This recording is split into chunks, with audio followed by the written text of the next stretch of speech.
Biology में अगले topic के बारे में अध्ययन करेंगे। इससे पहले हम लोग बायोलॉजी में गैमेटोजेनेसिस के बारे में, इसके अलावा रजोधर्म क्या है इसके बारे में अध्ययन किए।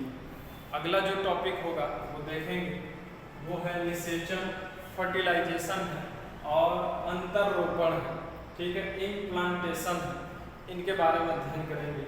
पहले हम लोग निषेचन के बारे में जानेंगे। फर्टिलाइजेशन क्या होता है, फर्टिलाइजेशन क्या होता है, किसे कहते हैं, तो देखेंगे कि जो मेल होता है, मेल और जो फीमेल होते हैं,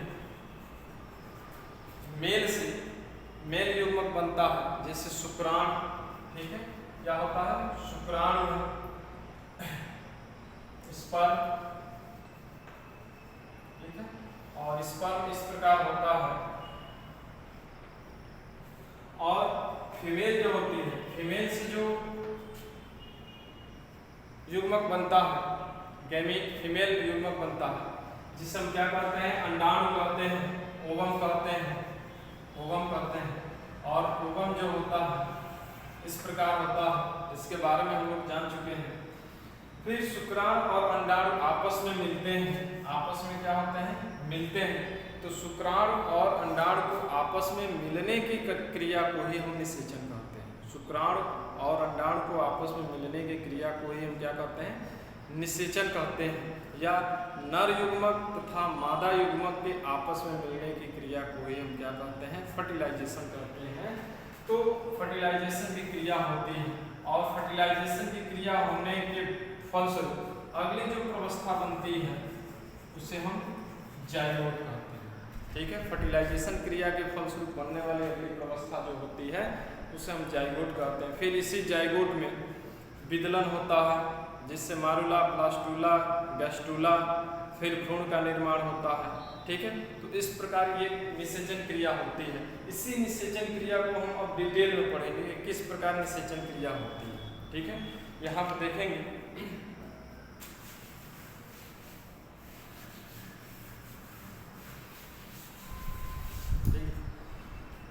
जब फीमेल में अंडोत्सर्ग की क्रिया होती है, ओव्यूलेशन की क्रिया होती है, तो अंडाशय जो होता है, कल हम बताए थे, अंडाशय एक परिपक्व ग्राफियन पुटिका का निर्माण करता है। ठीक है, अंडाशय से एक परिपक्व ग्राफियन फॉलिकल्स फटकर बाहर निकलती है, और इसे हम क्या कहते हैं, सेकेंडरी ओसाइट कहते हैं। ठीक है, जब मैच्योर ग्राफियन फॉलिकल्स फटता है, फटने के बाद उसमें से एक गोल संरचना निकलती है, जिसे हम क्या कहते हैं, सेकेंडरी ओसाइट कहते हैं।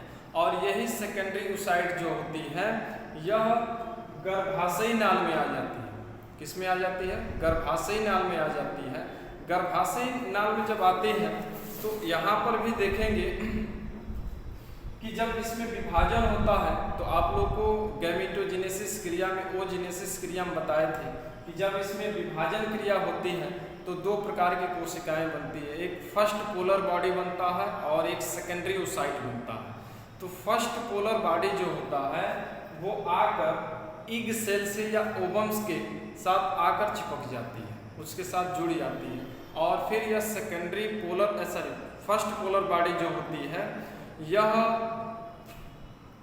जोना पेलोसिडा नामक लेयर का निर्माण करती है। यह जोना पेलोसिडा लेयर जो होता है ईग के चारों ओर होता है।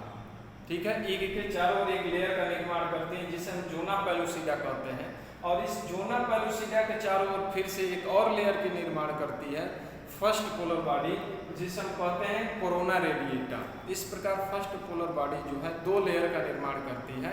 कौन कौन से, एक जोना पेलोसिडा और एक कोरोना रेडिएटा, इन दो लेयर का निर्माण करती है, ताकि जो ओवम है या एग सेल जो है इसको प्रोटेक्शन दिया जा सके। इस प्रकार इस निर्माण करती है। ठीक है, फिर क्या होता है, यह एग सेल जो होता है अंडाशय से निकलकर कहाँ पे आ जाता है, गर्भाशय नाल में आ जाता है, फैलोपियन ट्यूब में। ठीक है, फैलोपियन ट्यूब के जो एम्पुला रीजन होता है, यहाँ पर हम बताए होंगे कि फैलोपियन ट्यूब को 3 भागों में बांटा जाता है। ठीक है, जिसमें ये फर्स्ट भाग जो होता है इनफंडिबुलम होता है, ये एम्पुला होता है। ठीक है, और ये इस्थमस होता है, यहाँ पे जो बताया था पतली नली होती है। तो ये याद रखिएगा, ये एम्पुला भाग है,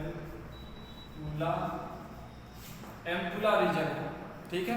एम्पुला रीजन में ये ईग सेल आ जाती है।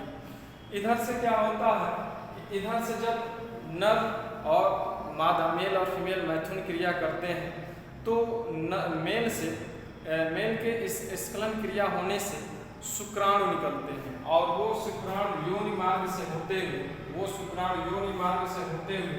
सेर्विक्स से होते हुए गर्भाशय मतलब यूट्रस से होते हुए वो पहुंच जाते हैं कहाँ तक, ये ईग सेल के पास पहुंच जाते हैं। जो शुक्राणु होते हैं इस पर वो ईग सेल के पास पहुंच जाते हैं और यहाँ पर आने के बाद, अब शुक्राणु तो बहुत से लाखों की संख्या में होते हैं, लेकिन उनमें से एक ही शुक्राणु केवल निषेचन क्रिया करता है ईग सेल के साथ, ठीक है, शेष नहीं करते हैं, ठीक है। अब ये किस प्रकार निषेचन क्रिया करते हैं, जब ये शुक्राणु स्खलित होकर गर्भाशय में पहुंचते हैं तो ऐसा नहीं है कि ये शुक्राणु तुरंत जाकर निषेचन क्रिया कर लें, ठीक है। लगभग 7 घंटों तक स्खलन क्रिया होने के बाद शुक्राणु जो होते हैं, उन शुक्राणुओं में से कुछ ऐसे शुक्राणु होते हैं जो निषेचन क्रिया करने के लिए अपने अंदर वो क्षमता विकसित करते हैं, जिसे हम क्या कहते हैं, समर्थ धारिता कहते हैं, या इसको क्षमतायन कहते हैं, या इसी को कहते हैं कैपेसिटेशन। यानी जो शुक्राणु स्खलित होकर गर्भाशय में पहुंचे हैं वो उनके अंदर निषेचन क्रिया, फर्टिलाइजेशन क्रिया करने के लिए अपने अंदर क्षमता विकसित करते हैं। इस क्रिया को हम कैपेसिटेशन कहते हैं। क्या कहते हैं? कैपेसिटेशन क्रिया कहते हैं। और इस क्रिया को करने में लगभग शुक्राणुओं को 7 घंटा लग जाता है, जो कि गर्भाशय में ही पड़े रहते हैं और कैपेसिटेशन की क्रिया करते हैं। यह क्रिया कुछ ही शुक्राणु करते हैं, सभी नहीं करते हैं, क्योंकि पूरा का पूरा शुक्राणु के अंदर निषेचन करने की क्षमता विकसित हो ही नहीं पाएगी, ऐसा संभव नहीं है, ठीक है। कुछ ही शुक्राणु ऐसा करते हैं। जब कैपेसिटेशन की क्रिया करते हैं तो शुक्राणु जब यहाँ पे पहुँच जाते हैं, आप लोग को हम बताए होंगे, शुक्राणु का फिगर इस प्रकार बनाए थे लगभग, तो शुक्राणु के ऊपर एक कैपनुमा संरचना होता है जिसे हम क्या कहते हैं, एक्रोसोम कहते हैं, ठीक है। इस एक्रोसोम लेयर से ग्लाइकोप्रोटीन लेयर और इनकी कोशिका कला जो होती है, इनसे कुछ प्रोटीन हट जाते हैं। इस एक्रोसोम के जो लेयर होते हैं, इससे ग्लाइकोप्रोटीन के लेयर और कुछ जो होते हैं कोशिका कला लेयर, ये क्या होते हैं, हट जाते हैं। हट जाने के कारण ये निषेचन क्रिया करने में, ठीक है, इससे इनको आसानी होती है, निषेचन क्रिया करने में इससे आसानी होती है।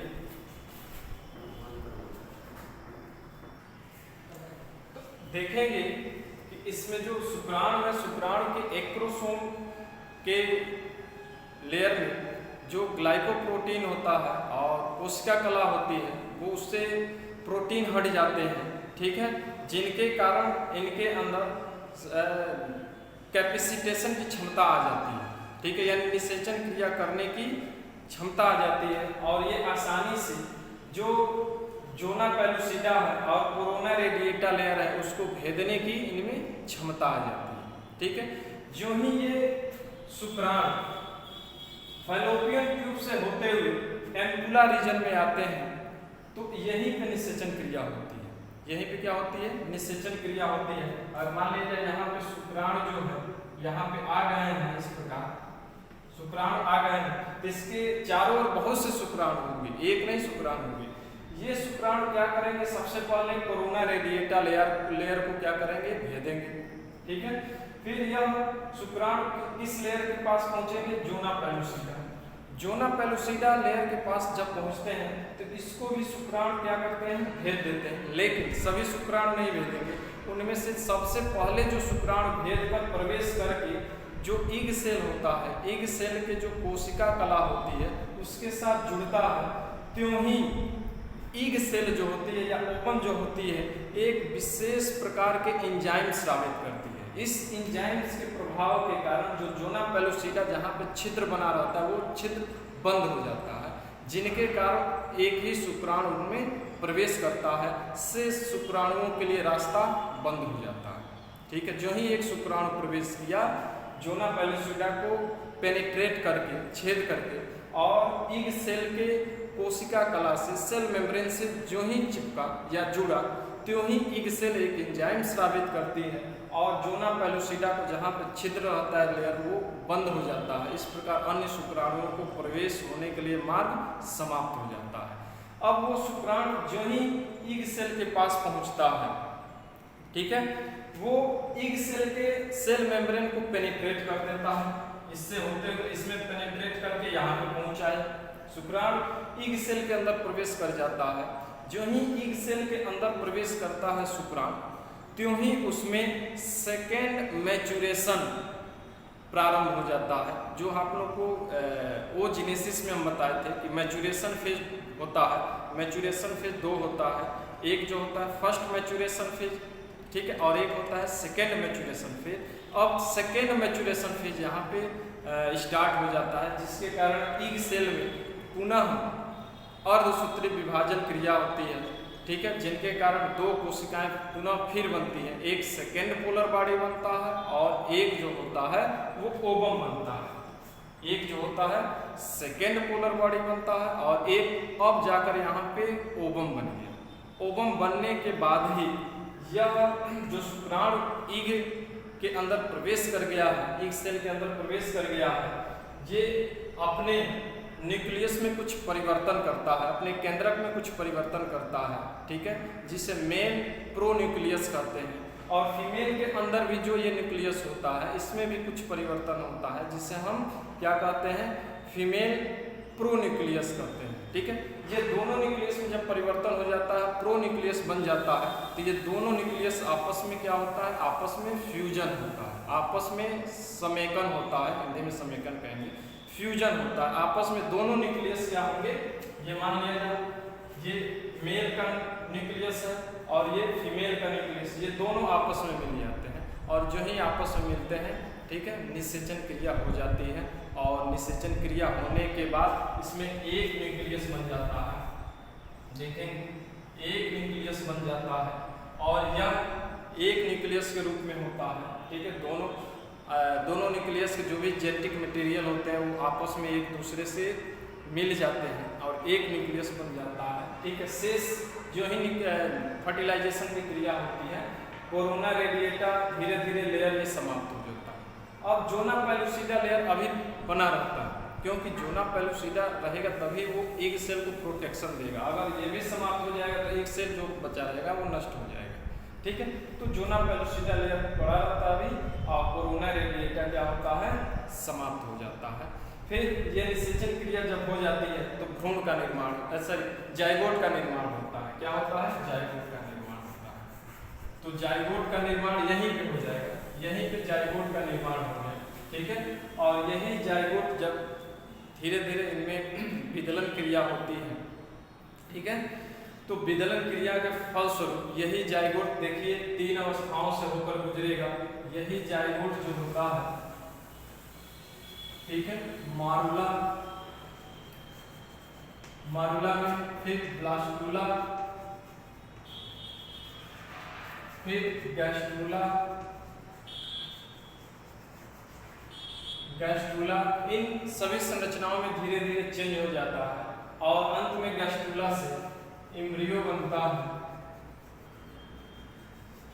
ठीक है, एम्ब्रियो बनता है। और यही एम्ब्रियो जो है देखेंगे मारुला से ब्लास्टुला, ब्लास्टुला से गैस्ट्रुला जब बनता है तो धीरे धीरे इसकी साइज में भी परिवर्तन होती है और ये खिसकते खिसकते फाइलोपियन ट्यूब से होते हुए कहाँ आ जाता है, गर्भाशय की गुहा में आ जाता है। ये यूट्रस की गुहा में आ जाता है, यहाँ पर आ जाता है, ठीक है। धीरे धीरे ये आगे की ओर बढ़ते बढ़ते ये गर्भाशय की गुहा में आ जाता है। गर्भाशय की जब यूट्रस कैविटी में आ जाता है तो फिर यहाँ पर इसका विदलन होता है, विकास होता है, फिर यह भ्रूण में बदलता है और यही भ्रूण जो है गर्भाशय की जो एंडोमेट्रियम दीवार होती है उसके द्वारा प्लेसेंटा के द्वारा जुड़ जाता है। फिर इनका पोषण प्लेसेंटा के माध्यम से होता है। जो ही जब प्लेसेंटा के द्वारा जुड़ता है एंडोमेट्रियम दीवार से, तब जाकर ये जोना पेलुसिडा लेयर जो होता है समाप्त हो जाता है, क्योंकि अब इसकी भूमिका समाप्त हो गई। ठीक है। फिर इसका प्रोटेक्शन प्लेसेंटा ही करता है, ठीक है।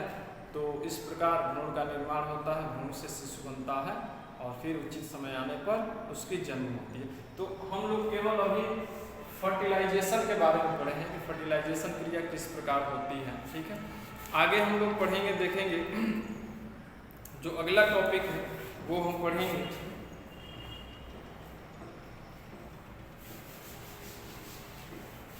अगला जो टॉपिक होगा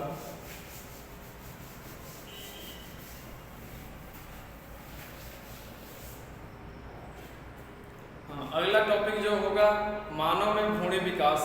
मानव में भ्रूण विकास, मानव में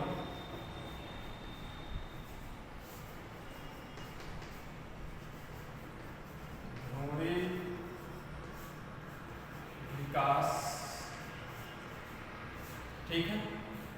the embryonic development in human, इसको कहेंगे ह्यूमन एम्ब्रियोनिक डेवलपमेंट लिख सकते हैं, ह्यूमन एम्ब्रियोनिक डेवलपमेंट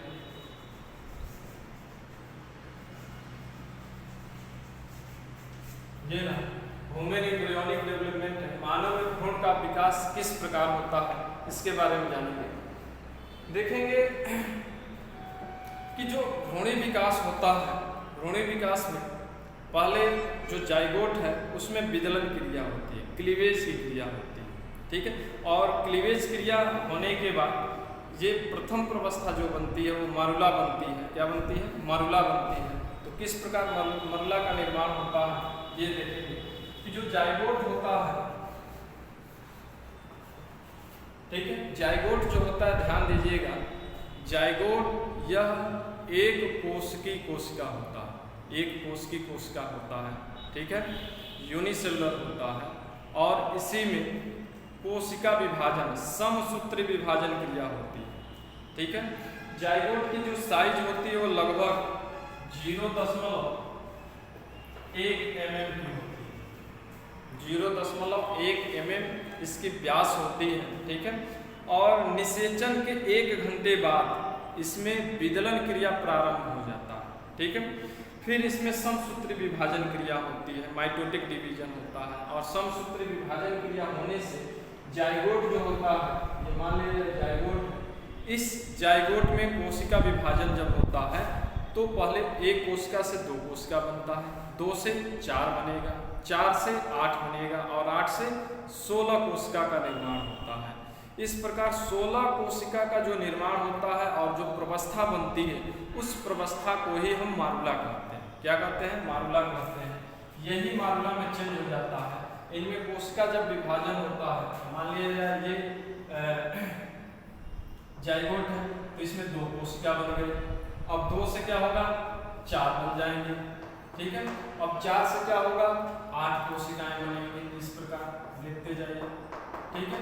और 8 से क्या होंगी? 16 कोशिकाएं बनेंगी। इस प्रकार की संरचना हो जाएगा।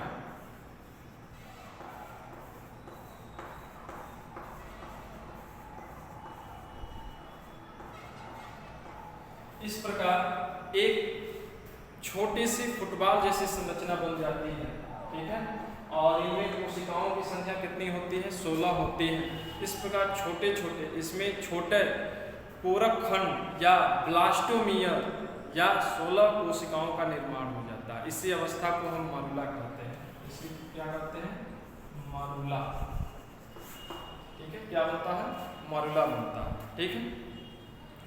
फिर आगे क्या होता है देखेंगे कि मारुला में का जब निर्माण होता है तो इनके 2 लेयर का निर्माण होता है। एक बाहर का जो लेयर होता है उसे हम आउटर सेलुलर लेयर कहते हैं। इसे हम कहते हैं आउटर सेलुलर लेयर कहते हैं। और अंदर की जो संरचना है जो ठोस होता है, बाहर के ये तो लेयर को हम आउटर सेलुलर लेयर कहते हैं, लेकिन अंदर की जो संरचना है वो ठोस होता है, इसको इनर सेलुलर मास कहते हैं। क्या कहते हैं? इनर सेलुलर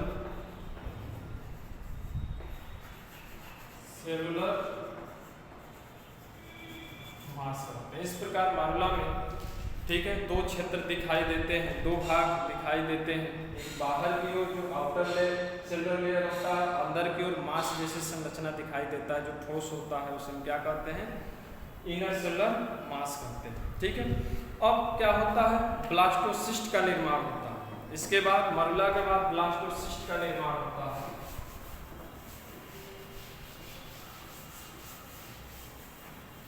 ठीक है, फॉर्मेशन ऑफ ब्लास्टोसिस्ट।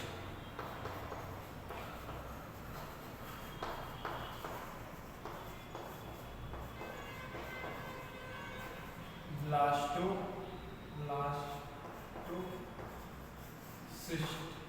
ठीक है, फॉर्मेशन ऑफ ब्लास्टोसिस्ट है। देखेंगे जब गर्भाशय में ये मरुला पहुंच जाता है, जो फैलोपियन ट्यूब है, फैलोपियन ट्यूब से होते हुए मरुला जो है जब गर्भाशय की गुहा में पहुंच जाता है, तो गर्भाशय की गुहा की जो आंतरिक दीवार, जिसे हम इंडोमेट्रियम दीवार कहते हैं, उसमें ग्लाइकोजन युक्त पोषक तरल पदार्थ होता है। हम आप लोगों को जब ये पढ़ाए थे गर्भाशय के बारे में, तो उसमें बताए थे कि इंडोमेट्रियम दीवार जो होती है उसमें ग्लाइकोजन का संचय होता है। ग्लाइकोजन एक प्रकार का कार्बोहाइड्रेट है, पॉलीसेकेराइड है। ठीक है, तो ग्लाइकोजन का इंडोमेट्रियम दीवार में संचय होता है। वो पोषक पदार्थ अब रिसने लगता है, निकलने लगता है। वो पोषक पदार्थ इस दीवार से क्या होता है, इस दीवार से, यही इंडोमेट्रियम दीवार है, इस दीवार से निकलने लगता है, रिस कर निकलने लगता है। और फिर जब ये मरुला जब यहाँ पे पहुँच जाता है, तो उसको पोषण भी चाहिए मरुला को, अन्यथा मरुला नष्ट हो जाएगा। ठीक है, तो यही तरल पदार्थ जो ग्लाइकोजन युक्त है, यही तरल पदार्थ निकलकर जो जोना पेलुसिडा होता है उसको पार करते हुए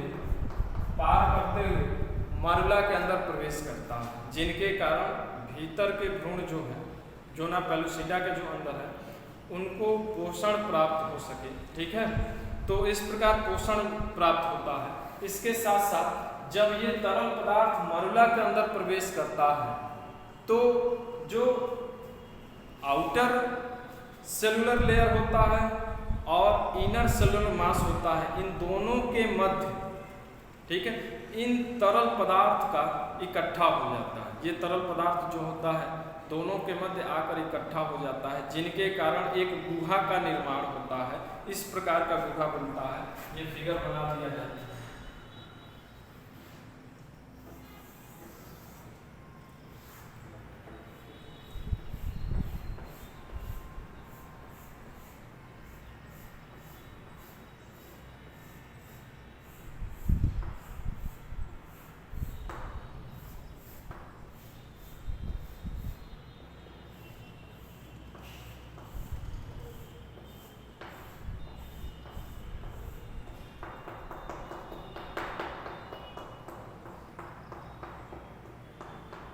देखिए यहाँ पे गुहा बन गई।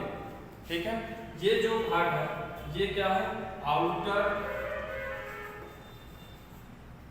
सेलुलर लेयर,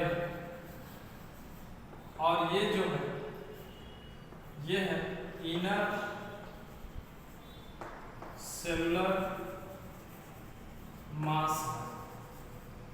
ठीक है, ये रहा इनर सेलुलर मास हुआ, और ये बाहर की ओर आउटर सेलुलर मास है। इन दोनों के मध्य यह तरल पदार्थ जो ग्लाइकोजन युक्त तरल पदार्थ है, जो इंडोमेट्रियम के द्वारा स्रावित होता है, वो आकर क्या होता है, इसमें इकट्ठा हो जाता है। ठीक है, इस प्रकार यहाँ पे एक गुहा बन जाती है। इसी गुहा को हम ब्लास्टोसिल गुहा कहते हैं। क्या कहते हैं, ब्लास्टोसिल गुहा कहते हैं। ठीक है, इस गुहा को हम ब्लास्टोसिल गुहा कहते हैं। ब्लास्टोसिल कैविटी, ब्लास्टोसिल गुहा कहते हैं, और इस संरचना को हम ब्लास्टोसिस्ट कहते हैं।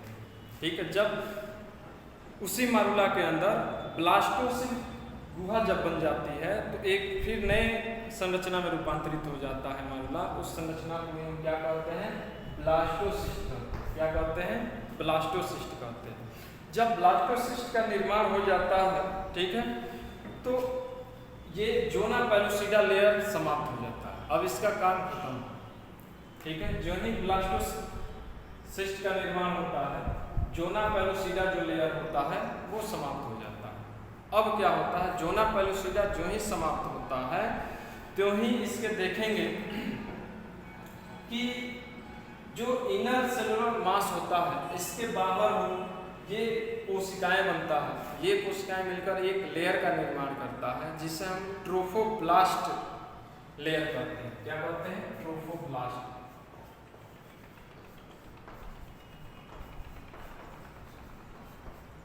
ट्रोफोब्लास्ट लेयर कहते हैं। इस ट्रोफोब्लास्ट लेयर का निर्माण हो जाता है, ठीक है। और ट्रोफोब्लास्ट लेयर के निर्माण हो जाने के कारण, ठीक है, फिर अब ये ब्लास्टोसिस्ट जो होता है यह गर्भाशय के एंडोमेट्रियम के साथ अब जुड़ना प्रारंभ करता है, ठीक है।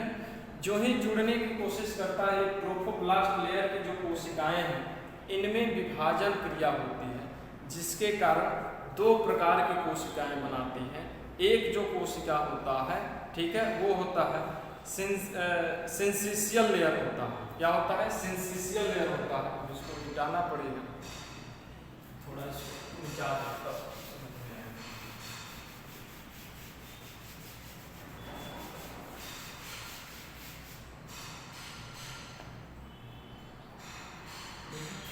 इसमें देखेंगे ये विभाजित होकर सिंसिशियल, अगर मान लिया जाए ये गर्भाशय की दीवार है, एंडोमेट्रियम जिस दीवार को हम पढ़ रहे हैं, ठीक है,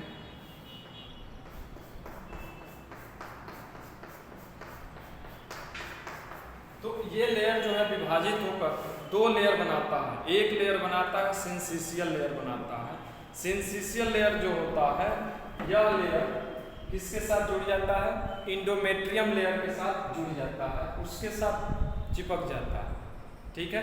इस प्रकार अब भ्रूण का पोषण, ठीक है, जो भी ये इनर सेलुलर मास होता है इसका पोषण जो है अब गर्भाशय द्वारा इसको प्रदान होने लगता है और यहाँ पर एक विशेष प्रकार की संरचना बनाती है जिसे हम प्लेसेंटा कहते हैं। तो यहाँ पर प्लेसेंटा का निर्माण हो जाता है, यानी प्लेसेंटा के द्वारा ही गर्भाशय की दीवार से यह जो भ्रूण है यह जाकर जुड़ जाता है। इस प्रकार गर्भाशय के द्वारा ही पोषण प्राप्त होता है भ्रूण को, ठीक है। और फिर क्या होता है, इनर सेलुलर मास जो होता है ये विभाजित होकर साइटोट्रोफोब्लास्ट बना लेता है। क्या बनाता है? एम्ब्रियोब्लास्ट बनाता है। क्या बनाता है? एम्ब्रियोब्लास्ट बनाता है। ये उल्टा बोल दिया, एम्ब्रियोब्लास्ट बनाता है। ये क्या बनाता है?